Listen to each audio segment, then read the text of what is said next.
My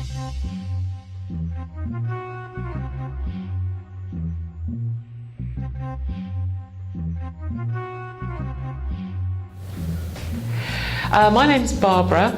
My job is Learning Technologies Manager in Study Group with Bellerbys and with the International Study Centres. And that's a job where I help teachers to use technology for teaching and learning purposes. My name is Marina. I'm just a student doing my Masters at Sussex. I really think it does. Students, we think today, go to the internet for knowledge, to look things up. It's a different world to when I was a student and we only had books and libraries. So YouTube is one of those sources. It shouldn't be the only source, but it is definitely a useful place, and a lot of people have made amazing videos that are freely available on YouTube. Why not go to the expert from an American university on the economics of something when it's there freely available? So I think there's great content on there, yes. I think that YouTube is not so widespread among teachers because they want their content to be exclusive. So like the stuff they teach, they want it to be accessible only for their students, but not to like wider audiences. In some ways the future's already here, because we hold in our hands our mobile devices and we can take a video and upload it to YouTube instantaneously.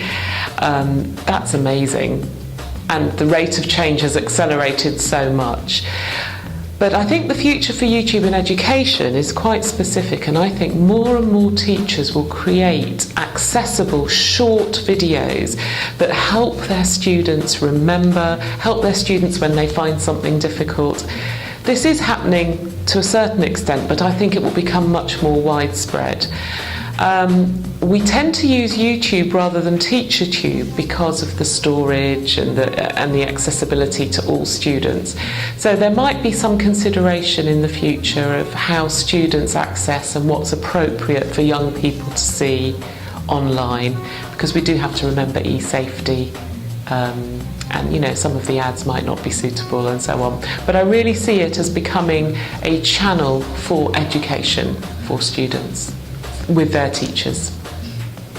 I guess it will gain more prominence than it has now because it becomes more accessible to people, and like, yeah, and the quality of content is improving. So, and actually it's so vast and so different, so it can provide anyone with anything that will cater to their tastes.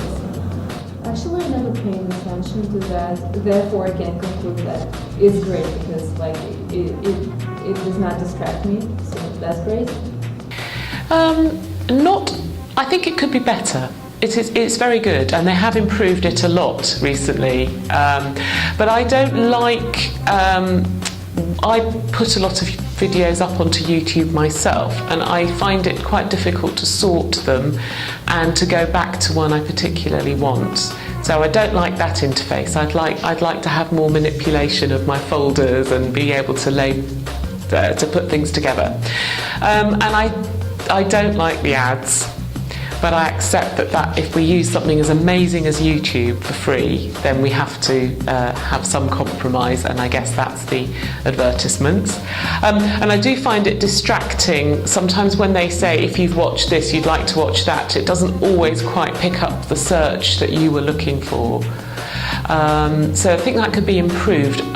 An interface I love is TED Talks. I don't know if you've come across TED Talks, but that interface is very, very clear. You search with 2 key search items, and it puts those together and shows you the most popular or the most viewed or the highest rated very, very clearly. So I think YouTube could learn a lot from other sites, video hosting sites. Yeah, it is. I did enjoy using YouTube. You just type what you're searching for and you have lots of options to go for. It actually important because I'm a media student, and sometimes it can provide me with some essential stuff because YouTube users are mainly an ordinary public, so they can share some of their stuff, and it can be really valuable for me. I use YouTube nearly every day, actually. I find it a source of information and training where I have gaps in my knowledge.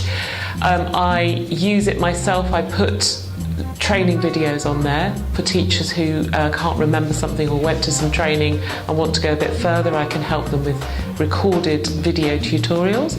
And I also encourage teachers to use it to help students have little bits of knowledge that they need, that they can put onto our VLE, Study Smart, and then students can always go back and remember how to solve that equation or how to create a paragraph for their essay or something like that. So I use YouTube a lot every day.